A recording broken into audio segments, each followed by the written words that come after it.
At the beginning of the 20th century, somewhere off the coast of West Africa, a German steamship was leaving the port. Suddenly, the weather got worse, and the vessel entered a thick fog. The sailors ran aground on a sandbank close to the shore. Luckily, no one was hurt, and they were even able to save their precious cargo. But the ship was stuck in the sand for good. And it was not alone there. Nearly the entire length of the western coast of Namibia is called Skeleton Coast. If the name sounds scary, that's because it is. This 976-mile-long beach line is among the most dangerous places on Earth. The local Bushman tribes believe that their supreme deity made this land when it was angry.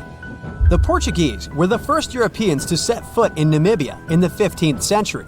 And yep, they didn't like Skeleton Coast either. Portuguese explorers thought this land presented the gates to the underworld. This is the place where the Namib Desert meets the Atlantic Ocean. It might be dangerous, but it's actually beautiful. Plus, it's a UNESCO World Heritage Site. If Skeleton Coast had a PR manager, they would quit on the first day on the job. The area is not exactly tourist-friendly because of its geography and history. Beneath the sand and the waves, there is a secret ocean currently lurking for unsuspecting sailors. It's called Benguela Current. It flows towards the north along the coast of southern Africa. This part of the Atlantic is rich in marine life, but the current's land neighbor isn't that happy with the deal. This arid climate created the Namib Desert, one of the driest regions on Earth. And that marine life I just mentioned? It's sharks. 11 species of them to be exact. And yes, the great white decides to pop by once in a while. So far, we've got a desert landscape, strong currents, and sharks. Not a place for a beachside resort, definitely. But if someone ends up on Skeleton Coast, will they know they're in danger? Don't worry, they will. The beach is littered with wrecks of all sizes and shapes. If you remember that German ship I mentioned in the very beginning, its massive and rusted stern is now sticking out from the desert sand. There are some 500 wrecks in total scattered along the coast, and it's a mixed crowd, from Portuguese galleons centuries old to ships that ran ashore here in the 21st century. A modern fishing ship called Zela India managed to slip from its tow rope in 2008 and ended up on Skeleton Coast. Okay, it didn't escape on its own, it had some help from the elements. But it's better to be a tourist attraction on a beach than to be broken up for scrap. That's where the trawler was originally going, poor thing. Skeleton Coast's most famous inhabitant, to call it such a place, is the wreck of the Dunedin Star. The British cargo liner ran aground here in 1942. The massive rescue operation that followed reveals why it's so dangerous for sailors to end up here. The rescuers managed to save all of the crew and passengers, but at a heavy price. An aircraft and a tugboat were lost in the process. It took the last of the rescuers a full 2 months to return home to Cape Town. Why, you might wonder? One look at the map of the region reveals the reason. It's an endless sea of yellow, which is the sand. There are so few roads here, so Skeleton Coast is hard to reach by land. There are also legal obstacles. You need a special permit to drive into the area. But the skeletons in the name of the area don't only refer to ships, they also stand for animal bones. Most of these belong to whales and seals. Many animals have adapted to the area, so lions and hyenas roam the coastline in search of a meal. Yeah, now there are hungry lions as well, as if those sharks weren't enough. Other animals with a temporary residence on Skeleton Coast include elephants, cheetahs, leopards, and giraffes. In 1971, the Namibian authorities established a national park here, but except for surfers, after an adrenaline rush, they don't get many visitors. You can understand why. The Namib Desert is the oldest desert in the world, and it's not very tourist-friendly either. Those who travel to the region should pack sunscreen and a warm winter jacket. A weird combo, right? Well, not so much when you think that during the day, temperatures soar over 110 degrees Fahrenheit. At night, the air temperature drops below freezing. What a climate roller coaster! And that's not the final danger. Yep, there's more. Remember how that German ship got lost in thick fog? Yeah, it wasn't a one-off event. Because of the region's climate, fog shows up frequently. Sailors should cover their ears now, but this fog is actually good for wildlife. This is their only source of water in the Namib Desert. Reptiles and mammals have adapted to the harsh climate. They use as little water as possible. Shifting sands, thick fog, strong currents, lions, and sharks. Not the stuff you would put in a tourist booklet, but Skeleton Coast isn't the only beach on Earth you wouldn't want to spend your vacation on. I will take you to Cape Tribulation in Australia. The area covers some 48 square miles in the northwestern part of the continent. And no, the area is not as dry as Skeleton Coast. It's part of the Daintree rainforest. You could say that here, it is the rainforest, not the desert that meets the ocean. The beach at Cape Tribulation is straight from a postcard. But looks can be deceiving. Australia? Probably sharks. No, crocodiles are out here to get you if you decide to go for a dip in the sea. There are saltwater crocodiles that the locals call salties. Well, that's a cute nickname for such a dangerous reptile. And it's not just them. The wildlife seems to have a beef with visitors. From October to June, the waters around Cape Tribulation are full of box jellyfish. Their venom affects the human cardiovascular system. When touched by a jellyfish out at sea, swimmers won't have enough time to reach land for help. Vinegar helps neutralize the sting, so you might want to keep a spare bottle in your luggage. Crocodiles and jellyfish sound dangerous, but there's one more animal you should look after. It's the wild boar. It might sound funny, but you won't laugh when you're being chased by one of these across the beach. 21 million wild boars live in Australia. They're mostly active at night, making it even more dangerous if they charge at you. The best defense is running in circles. Wild boars can't cut corners well. That's probably why we don't see many of them taking up careers as race drivers. Cape Tribulation has one last danger installed for you, and it's not an animal. Out here, even the trees are plotting against visitors. The stinging tree got its name for a reason. If you try to pick one of its beautiful red berries, it'll fight back. Its prickles are like tiny glass shards. The less than pleasant effect on your skin will last for a month. Then there is this wait-a-while bush. Who keeps naming them like this?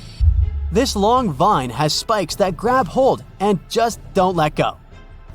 They are so strong they can pull a human off a horse. You'll have to wait for someone to come by and save you from this thorny grabber. If you are about to cross this Australian beach from the vacation list, hold on for a second. Tourism is booming here. The local authorities have restricted access to all of the danger zones. Visitors go swimming in dreamy water holes that are surrounded by lush vegetation. There are even ropes to swing from. Now, that's a beach you can finally relax on. There's a ship drifting somewhere in the ocean without a crew. The last time someone saw it was over 50 years ago. Its story reminds of that of the Flying Dutchman, a ship that's bound to sail forever and bring disaster to whoever sees it at sea. At least the legend says so. Unlike the Flying Dutchman, the SS Baychimo was definitely real and built for a German company in Hamburg and began as an ordinary cargo ship. It was trading supplies between Hamburg and Sweden in the Baltic Sea starting from 1914. It had a strong steam engine and a hull made of steel. A few years later, it became British property. Then, in the 1920s, a Canadian company purchased it for around $18,000, a huge amount of money back then. The new owner, the Hudson's Bay Company, was actively using the ship for several years. They would often send it on voyages from its home port in Scotland to Siberia, Alaska, the Yukon, and the Northwest Territories. It also passed through the Panama Canal and even the Suez Canal, with fur pelts for sale on board. Sometimes it would also transport passengers. It had completed 9 successful voyages before this strip of good luck came to an end. Starting from the 1930s, SS Baychimo would have trouble with ice and storms. When it first got trapped in ice in October of 1931, some of the crew managed to escape to Alaska. 15 of 22 sailors decided to stay with their vessel and try to save it. They had furs and other valuable cargo worth around $58,000 aboard. The company sent them supplies to survive the winter. They set camp near the ship out of the hatches, tarpaulins, and other materials, and offloaded the cargo. At the end of November, a blizzard rushed through the area, and it seemed like it had taken the ship with it. The ice platform had survived, but the ship broke free. Some of the crew members were sure it had sunk. But soon after, they heard from one of the locals who had spotted their ship around 45 miles away from their camp. The crew moved on with their lives, and the ship started its journey as a runaway vessel. People would spot SS Baychimo once a year or so, all the way until 1965. It was mostly spotted off the coast of Alaska. A man going to Nome with his sled dog, along with prospectors, explorers, and treasure hunters, all claimed to have seen SS Baychimo.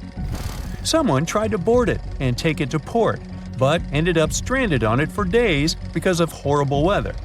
Others got luckier and managed to take a whaleboat, some furniture, and other valuables from the vessel. Those who got close to the ship saw that it was damaged and missing the propeller. Still, it stayed afloat without a crew for at least 38 years and became the longest sailing ghost ship in history. In 2006, the Alaskan authorities started a project to solve the mystery of this ghost ship of the Arctic and finally find SS Baychimo, either still above or below the water.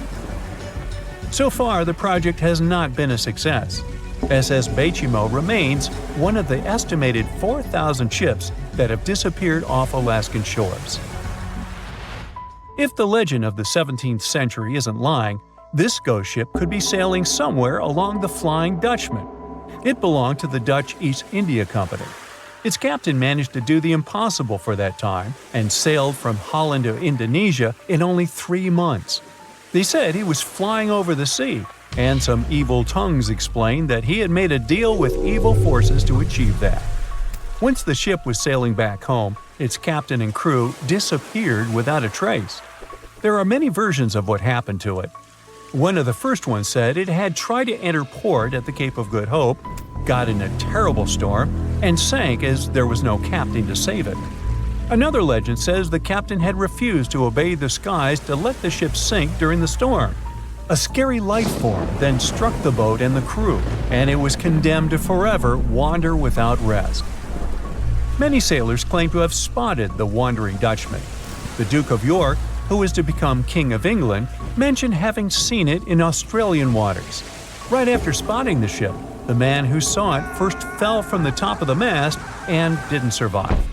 There were more encounters with this legendary ship up to the middle of the 20th century. Ships would nearly collide with it as the Flying Dutchman jumped out of the blue. Scientists have a more logical explanation for this mystery: Fata Morgana, not to be confused with Hakuna Matata. Now, when you're out at sea on a hot day and the air is all wavy, it feels like when you look at the road on a scorching summer day. That's because of something called atmospheric refraction. When light passes through different layers of air with different temperatures and densities, it bends and twists. Sometimes, under certain conditions, this bending of light can create really bizarre optical illusions over the ocean, like sightings of the Flying Dutchman. The Fata Morgana phenomenon can make distant objects appear distorted, stretched, or even lifted above the horizon. So you can see a ship far away, but because of the way the light is bending, it will look like it's floating above the water or even disappearing and reappearing. A Fata Morgana is most commonly seen in polar regions, especially over large sheets of ice that have a uniform low temperature. But you can see it anywhere, even in deserts and over lakes on hot days. The first stories about ghost ships go all the way back to ancient Greek and Roman mythology. One of the most famous ghost ships in history is the Mary Celeste. This brigantine was traveling from New York City to Genoa and was fully stocked with provisions, but missing a crew when it was discovered in the Atlantic Ocean in 1872. The crew's personal belongings were also there, completely undisturbed. The final entry in their log was made 10 days earlier. We still don't know what happened to its crew, and the ship has inspired many spooky stories and legends. The Lady Lovibond was another legendary schooner that is believed to have been wrecked off the coast of Kent in the middle of the 18th century. The story tells that the ship's captain, Simon Reed, had just got married and took his bride on board for a celebratory cruise, despite the superstition that it could bring bad luck. They were on their way to Portugal when the first mate, who is also in love with the captain's new wife, went mad because of jealousy, attacked another crew member, and then took over the wheel and steered the ship straight into the dreaded Goodwin Sands. No one aboard survived, and the schooner is said to reappear as a ghost vessel every 50 years. In present times, many vessels become abandoned and turned into ghost ships intentionally. There are thousands of them floating in U.S. rivers, lakes, channels, and coastal waters. Some people lose their boats in storms and other extreme weather. Others have to abandon their boats because maintaining them can cost 10% of the boat's price. Plus, docking a vessel can add up to several $1,000s every year. Most boats have been made of fiberglass, so an owner can't just recycle them as scrap metal. So, once they want to get rid of it, they often tie it to a dock and sneak away, or leave it floating far away from the shore, or just try to sink it. When ghost ships sink in shallow waters, they can cause damage to coral reefs, mangroves, marshlands, oyster habitats, and wetlands. Plus, they can collide with unsuspecting regular ships and cause real trouble. So, don't do that. Enough said. Do you know the feeling when you've been trying to solve one mystery for your entire life? Nope? Well, Detective Anderson does. During almost 30 years of working for the police, he solved many riddles, caught hundreds of robbers, and helped save thousands of lives. There's a huge number of successfully solved cases on his record. At the age of 25, he caught a thief who changed his own face with plastic surgery once a year. When Anderson was 30, prisoners started breaking from jails all over the world. The detective successfully solved this case. At the age of 38, he discovered the secret base of a forbidden order in a volcano's mouth. By his 50s, he managed to explain all the most inexplicable things in the world. But there was something he couldn't solve. These were two mysteries from the 50s, cases of missing planes. All these years, Anderson has been scrolling through the details of this puzzle. Unfortunately, he was too young when this story began. All he had were guesses and notes. But today, a sudden thought struck him. For the first time in many years, he felt that he could finally solve this mystery. But to do this, he had to immerse himself in this story again. So he opened the closet and pulled out 2 old magazines with detailed articles about these incidents. The first one happened in the summer of 1955. July 1st, Pan Am Flight 914 was about to depart from New York Airport with 61 people on board. The plane model was a Douglas DC-4. It differed from modern aircraft, having giant propellers instead of turbines. So, all passengers fastened their seatbelts. The plane started taxiing down the runway, sped up, and took off. It went high into the sky and out of sight. Its destination was Florida. The flight time would be 3 hours. Dispatching services were watching the plane on their radar when suddenly, Pan Am 914 disappeared. The operator tried to contact the pilot but received no response. New York reported this to Florida.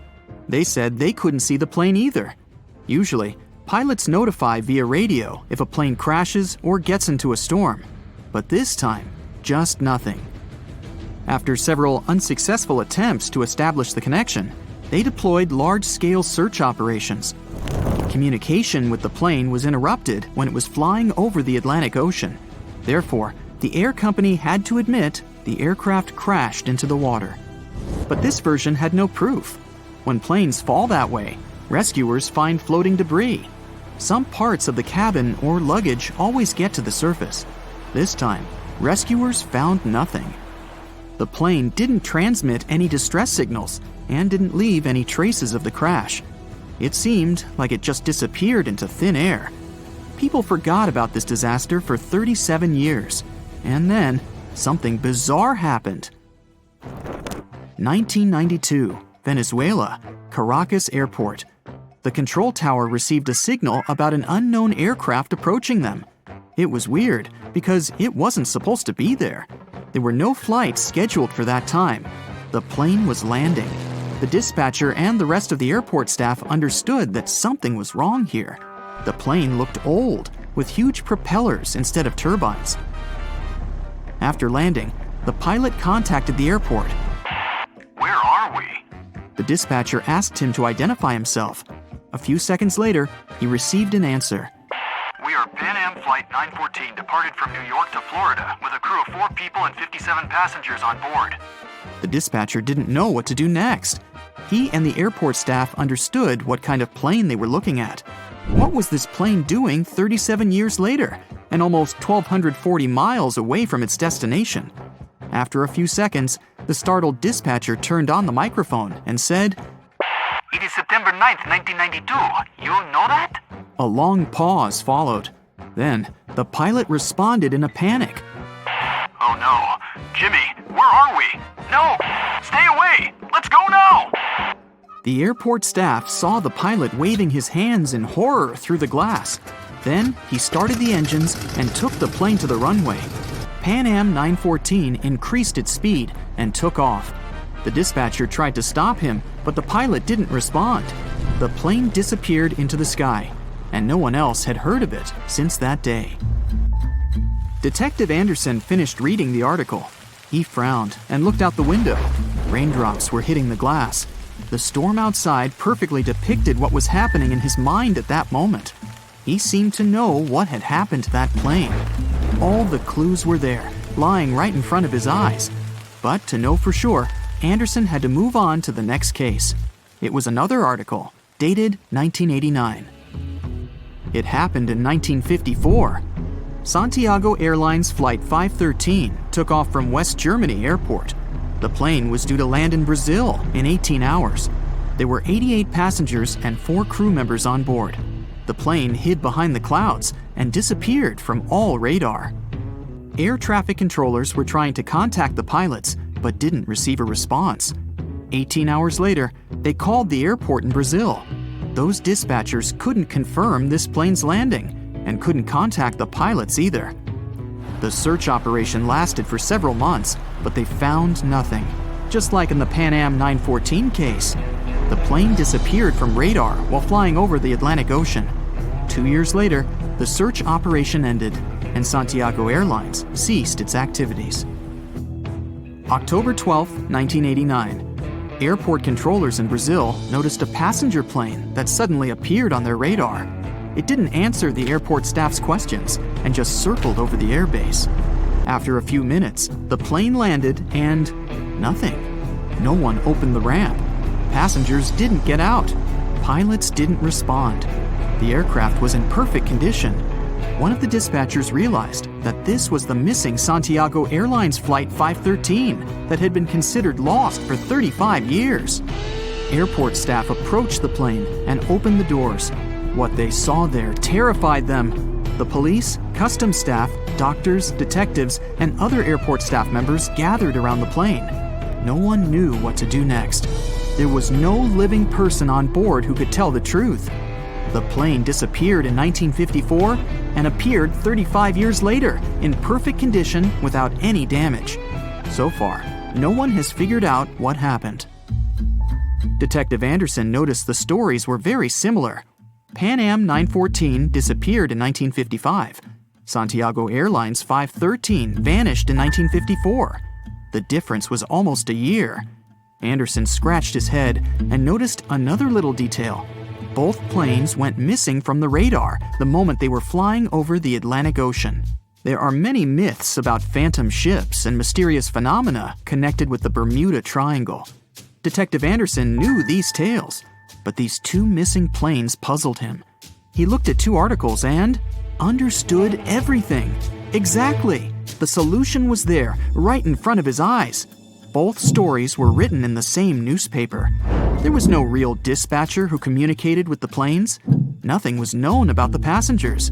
No newspapers except this one published news about these missing aircraft.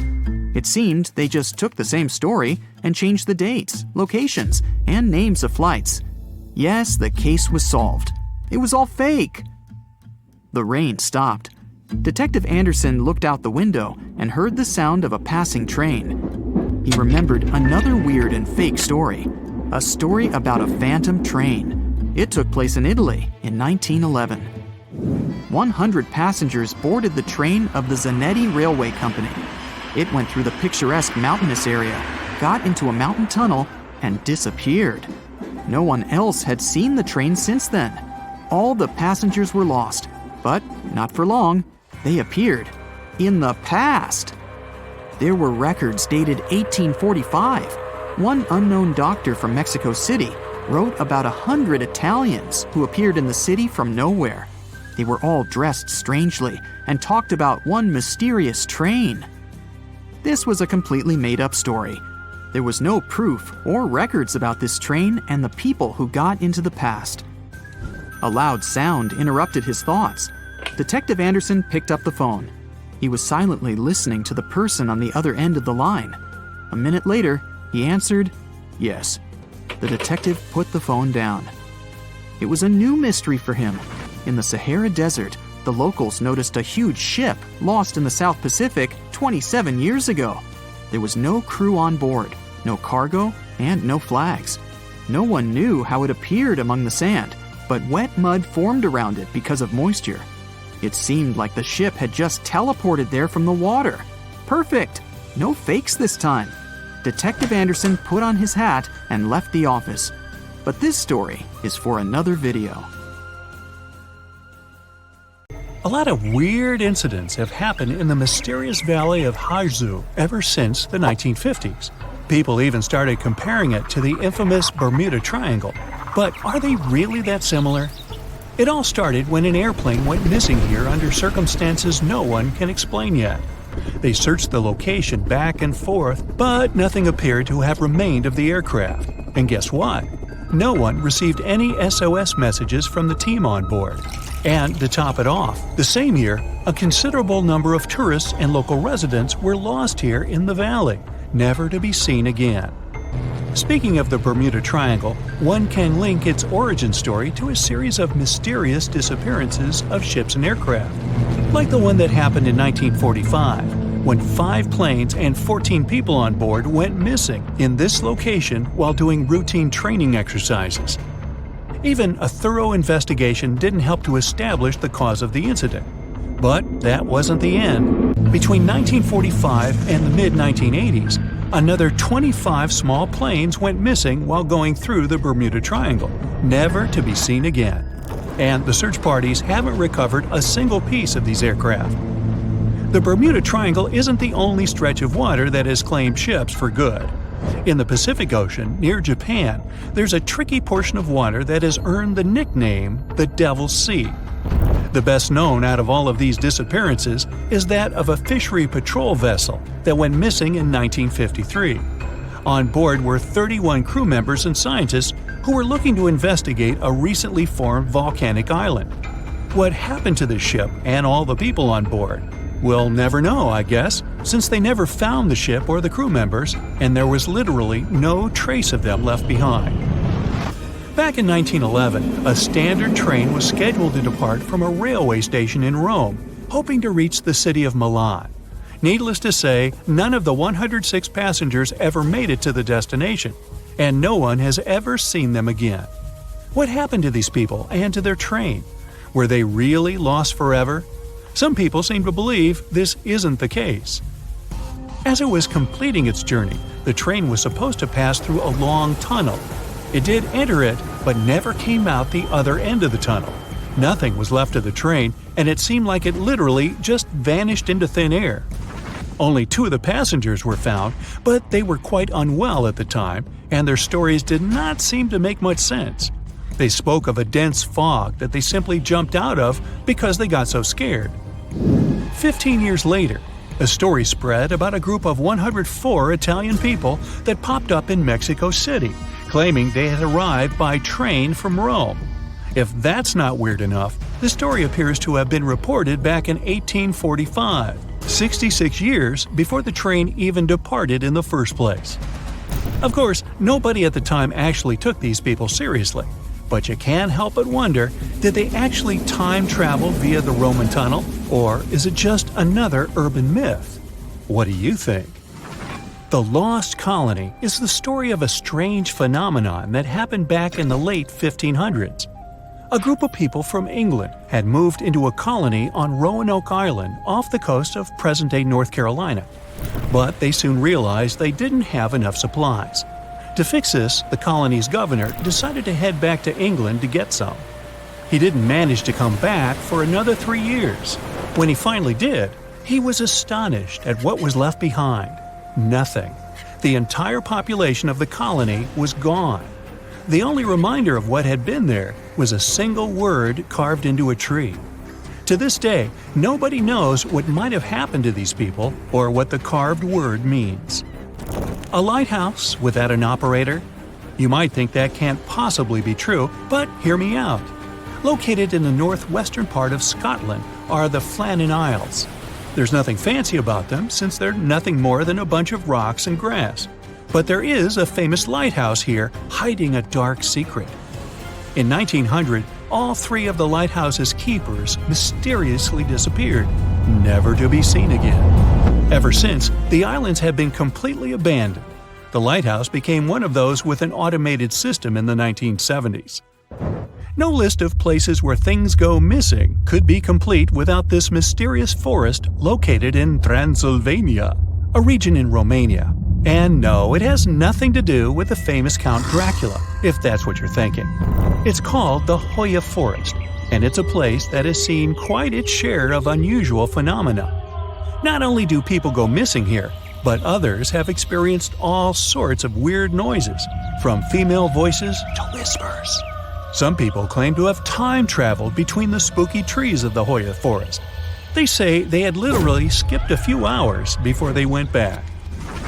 The Yellowhead Highway is a stretch of road located in British Columbia, Canada. One section of the road has received a lot of attention throughout the years, starting with the 1960s because of some mysterious disappearances. These events have earned it the nickname Highway of Tears. There is no reasonable explanation as to why people keep going missing here. What is more striking is that most of these people were young women. This triangular area that stretches above the desert and the Sierra Nevada mountains in the state of Nevada received quite a bit of attention because of a disappearance that happened back in 2007. A record-setting sailor, aviator, and adventurer named Steve Fawcett flew here in a small plane and then disappeared. They searched for Fawcett intensively for months, but didn't find any traces of him or the aircraft. 1 year later, the mystery of Fawcett's fate was finally solved when a hiker came across his ID cards, and later a search party found the plane's wreckage. It's one of the most visited natural resorts in the world, but Yosemite National Park carries some dark secrets of its own. Despite its beauty and abundance of wildlife, a total of 45 people went missing right here in this location. No one knows what happened to them. Hey, maybe we should ask the local bears. They might know something. There are even stories of people that disappeared from one region of the park only to pop up in a completely different location. This hasn't stopped over 3 million people that visit the park each year from wandering around this location, though. Whenever a ship happens to sink, you'd expect to at least find pieces of it on the bottom of the sea, right? Well, not if you're traveling through Lake Superior. It's located along the border of the United States and Canada, and became famous because of the great number of ships that went missing here. It may have something to do with the stormy winds, of course, but that doesn't explain why some ships simply vanish altogether, without a single piece of them ever to be found, not even at the bottom of the lake. It does gather a lot of tourists each year, though. They come here to scuba dive and see the remains of some of the ships that still lie here. The bottom of this lake even contains what's left of the notorious SS Edmund Fitzgerald. Back when it departed on June 7, 1958, it was the largest ship on North America's Great Lakes and, to this day, remains the largest ship ever to have sunk in the area. Similar to other events, the exact cause of the shipwreck remains a mystery.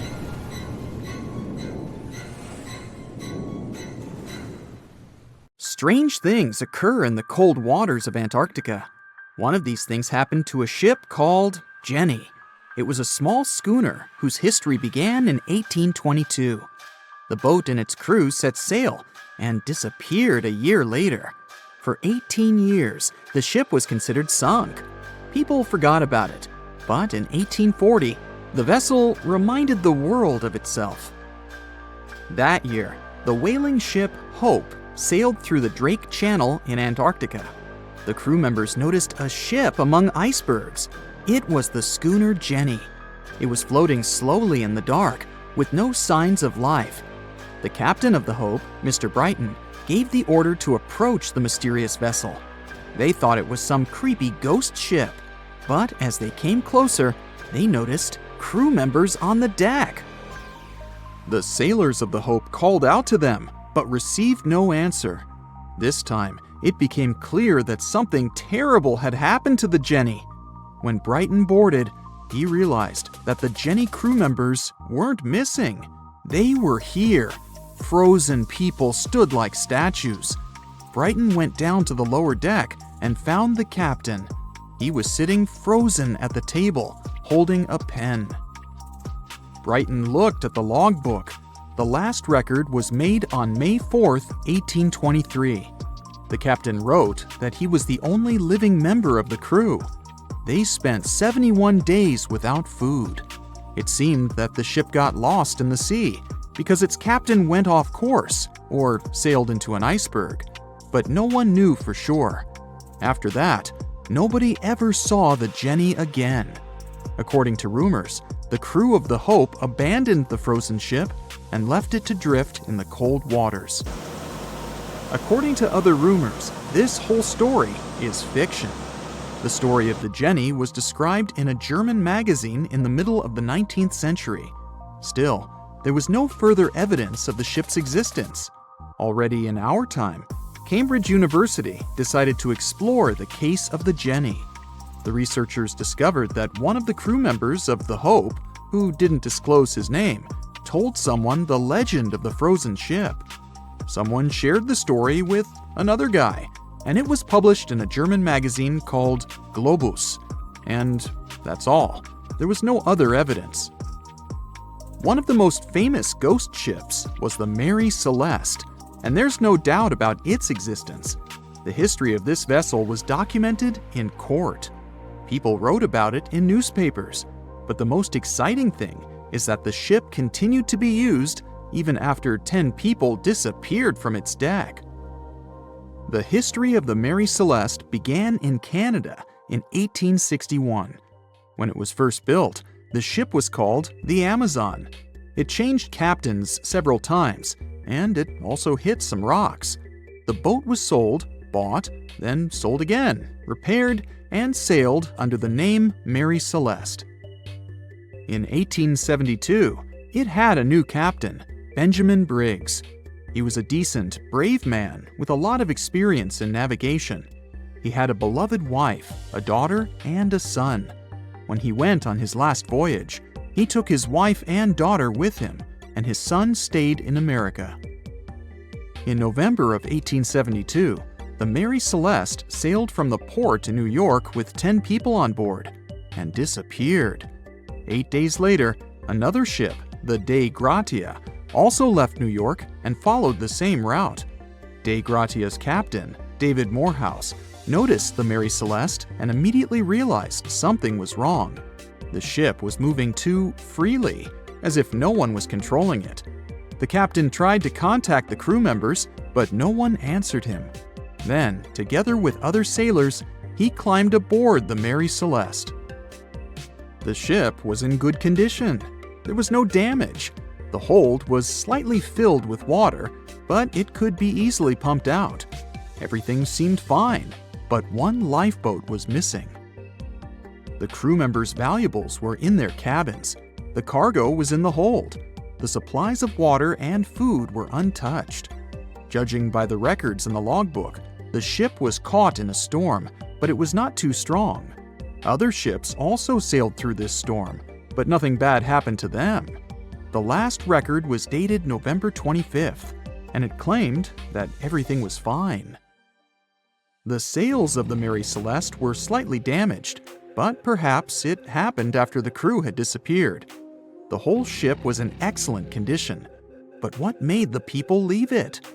Part of the crew of the Dei Gratia stayed on board the Mary Celeste to bring it to dry land. Everything went well. They delivered the ship to the closest port. Next, the captain of the Dei Gratia appeared before the court and told about what had happened. However, the prosecutor and the judge didn't want to believe in the story of the Mary Celeste.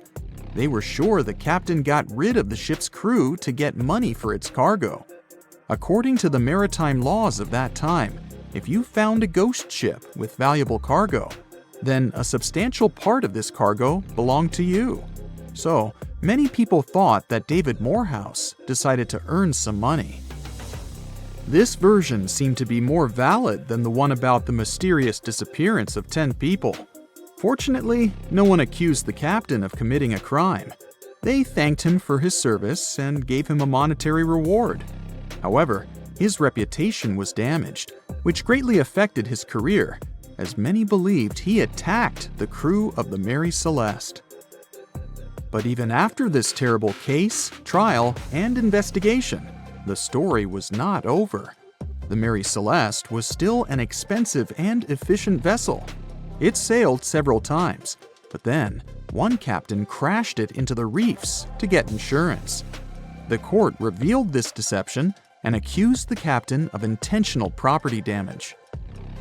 The story of the Mary Celeste became famous all over the world.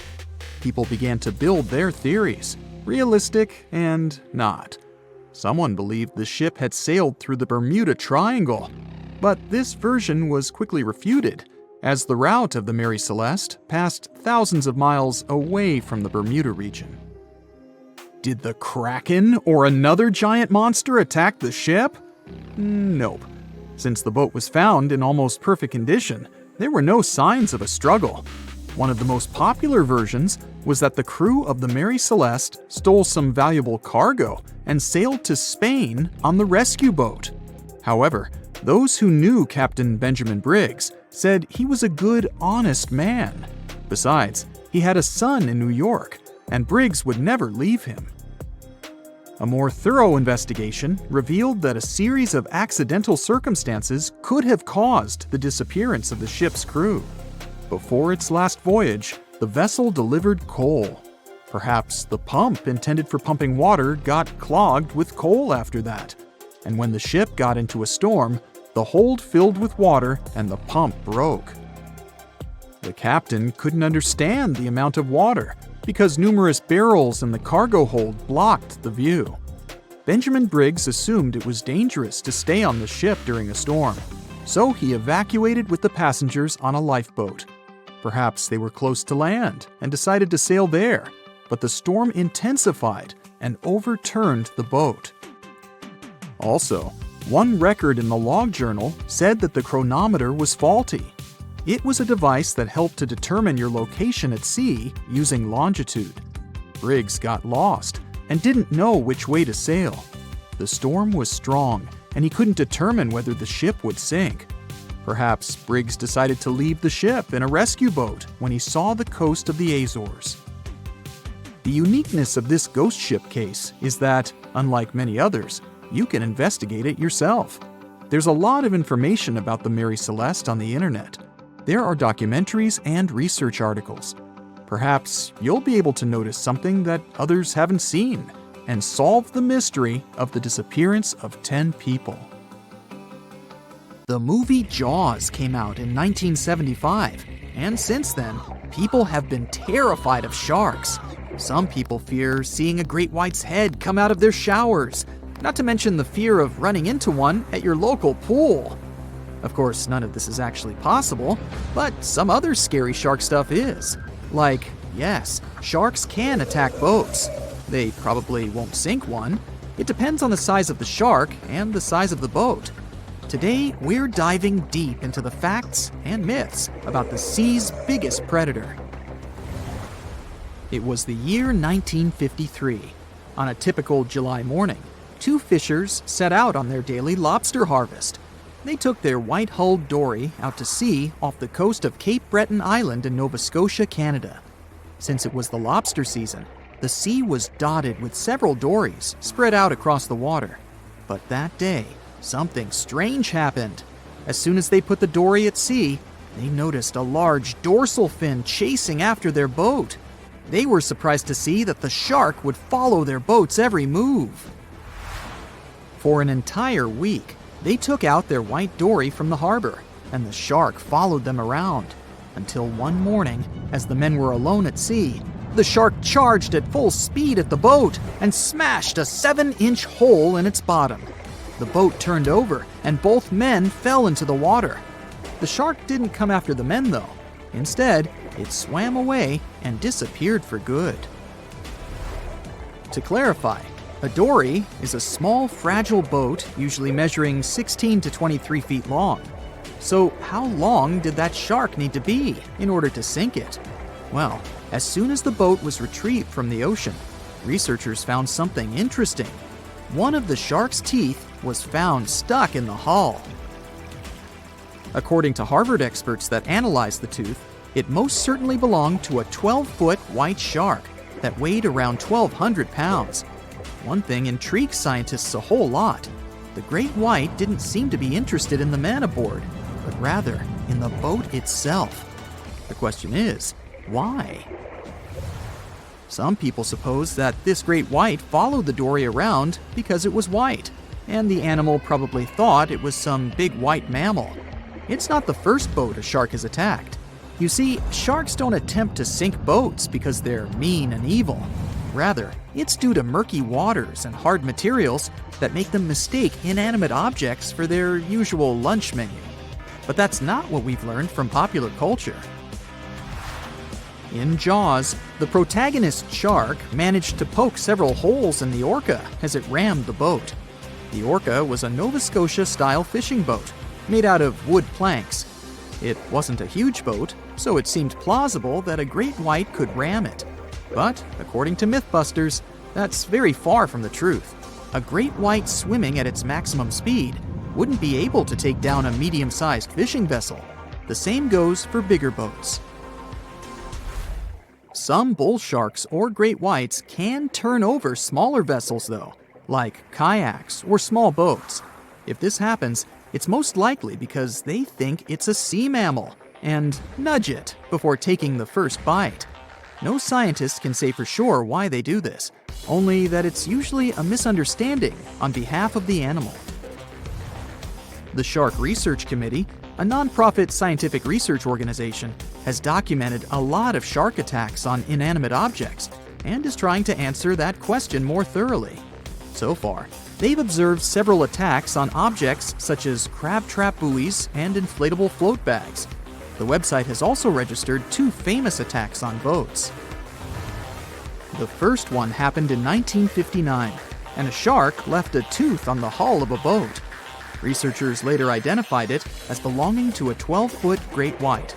The report of the other attack, which happened in 1989, claims that a boat was circled by a great white before the animal swam at the vessel at full speed and hit the boat several times.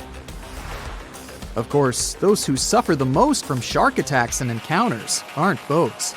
It's surfers. As far as we know, surfers look like giant wobbly seals from the shark's perspective. According to the Shark Research Committee, there have been 41 confirmed shark attacks on surfers on the west coast of North America over the course of the last century. So, should we be so afraid of sharks after all? Let's learn more about these magnificent sea creatures. Off the top of your head, how many shark species can you name? 4, 8, 10? Well, there are over 500 species of sharks swimming in the ocean. They vary from tiny specimens, about the size of a human hand, to up to 39-foot-long creatures. The largest species of shark are actually not great whites, but whale sharks. And even those are small compared to the great megalodon. This ancient creature that lived around 20 million years ago reached an unimaginable length of 60 feet. By comparison, that's the same as 2 to 3 buses placed one after another. I wouldn't swim in megalodon-infested waters even if you dared me, that's for sure. We know that sharks are very good hunters, but why is that so? Their bodies seem to have been strategically built for speed. Instead of having a bone skeleton, like us humans, sharks have a cartilage skeleton, which makes them much lighter and also super fast swimmers. Each species of shark hunts depending on its nutritional needs. So, shark species that grow to an average of 3 feet have a diet based on fish. The ones that grow bigger start feeding off of bigger sea animals, such as sea lions and seals. Throughout their lives, some species of shark can shed over 30,000 teeth. Unlike humans, who are born with a set number of teeth in their jaws, sharks have an apparently limitless supply. In their defense, they do lose teeth pretty easily, as they can easily get stuck in their prey, for example. They also have multiple rows of teeth. The jaws of a great white can contain up to 7 rows of teeth, and can grow to be more than 6 inches long.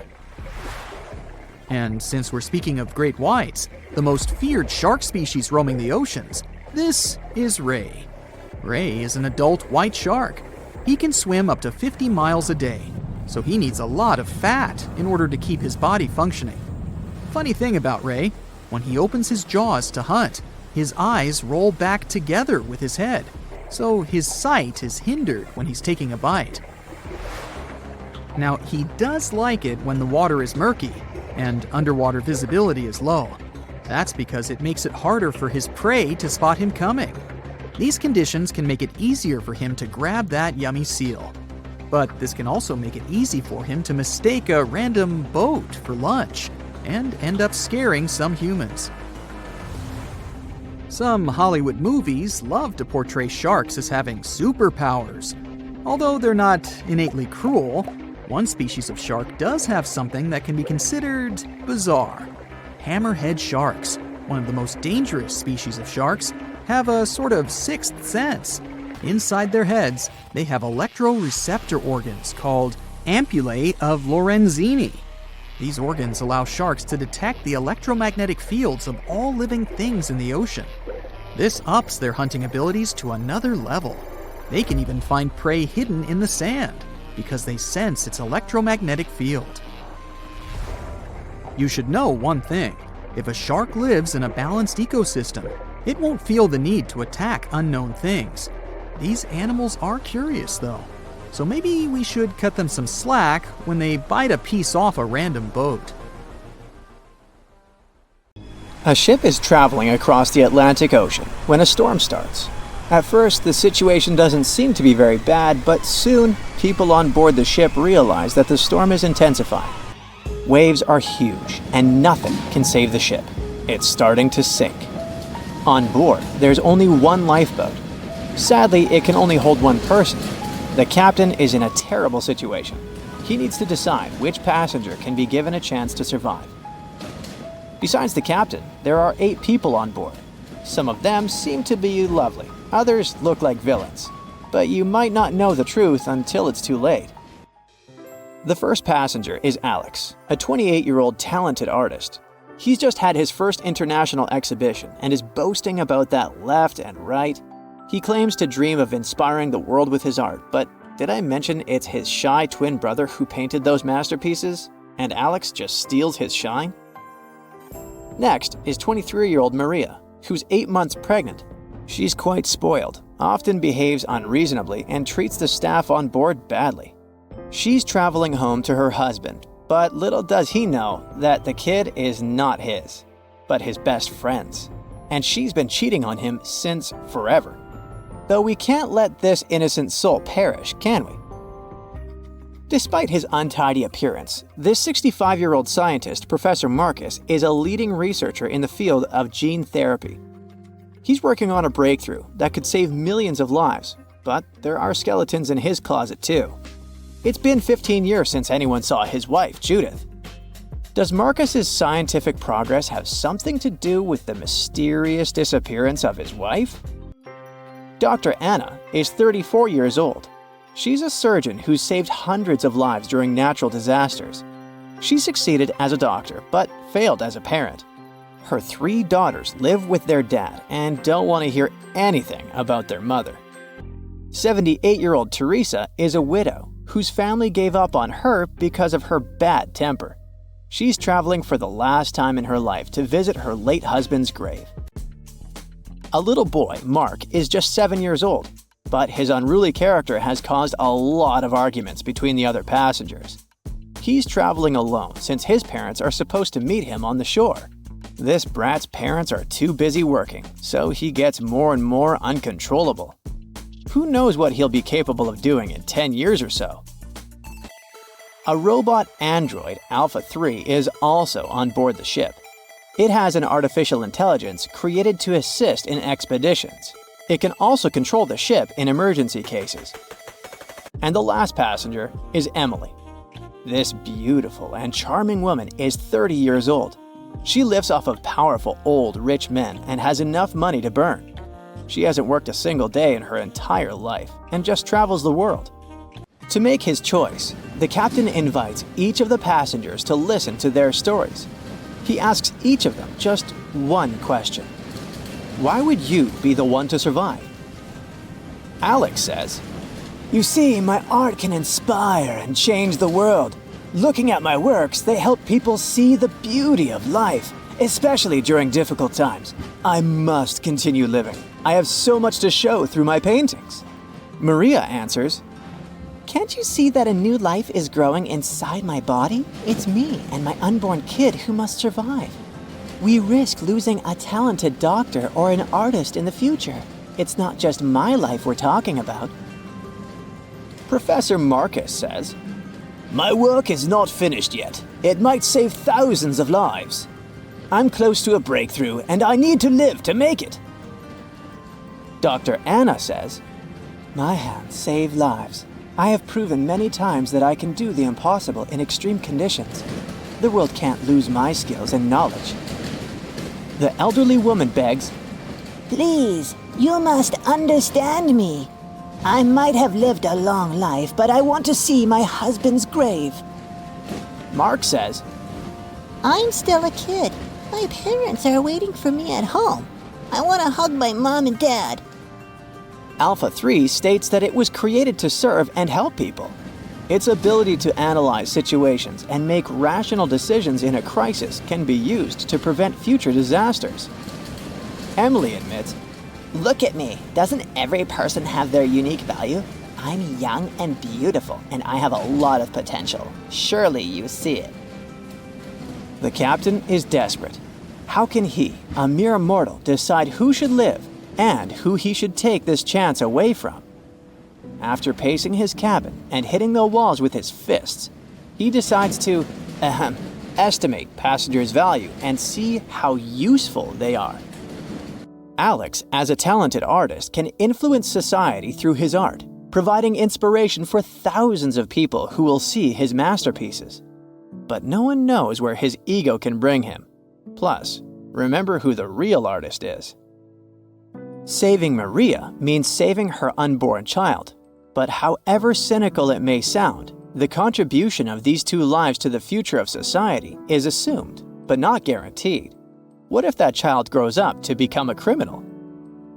Professor Marcus can indeed provide significant benefits to society through his scientific research, but he isn't young. What if he doesn't live long enough to finish his work? Dr. Anna is a surgeon. She's already saved a lot of lives and will definitely continue to do so in the future. Her ability to provide immediate medical assistance in critical situations makes her one of the most valuable candidates for survival, since she can directly and regularly save lives. At the same time, she is a terrible mother, and it'll definitely influence the lives of her daughters. Teresa is living history and experience, but unfortunately, her ability to continue contributing to society is limited. In simple words, she's old, and we don't know how much time she has left. Mark is in a similar situation. He has the potential for a long and productive life, but his immediate contribution to society is limited. His survival is based on the potential for future contribution, which is difficult to estimate at the moment. Alpha 3 can provide valuable technical assistance and functional support, but as a robot, it does not add to human well-being directly. As for Emily, despite her beauty, her achievements are minimal. On the other hand, she's only dating wealthy and influential people, and thus has a lot of influence on society of her own. Now, from the perspective of how much profit each of the passengers can bring, saving Dr. Anna seems to be one of the most logical choices. Her knowledge and skills can save many lives in the future, which means the greatest good for the greatest number. But let's have a look at the captain's choice. In the end, after listening to all the passengers and pressed for time, the man decides to save Emily. Can you figure out why he's made such an unexpected choice? Write your answer in the comments below. You can also pause the video to think it over. Okay, I suppose you're ready for the answer to be revealed. You see, even though each passenger presented very compelling arguments for why they should be saved, the captain was particularly moved by Emily's charm and attractiveness. And even though there were more logical candidates in terms of utilitarianism and humanism, the captain succumbed to his personal feelings and preferences, which influenced his decision. This riddle illustrates that in real life, people often make choices based on their sympathies and preferences rather than logic or public benefit. This is because emotions and personal relationships can have a strong influence on our perception of situations and decision-making. Here's a real-life example. HR managers tend to choose candidates they like or share common interests with, and it doesn't matter that other candidates might have more suitable skills or experience. This phenomenon is known as the similarity effect. Now, I've got an important question for you. Which passenger would you save? Share your choice in the comments. But I'd like to remind you that there is no correct answer.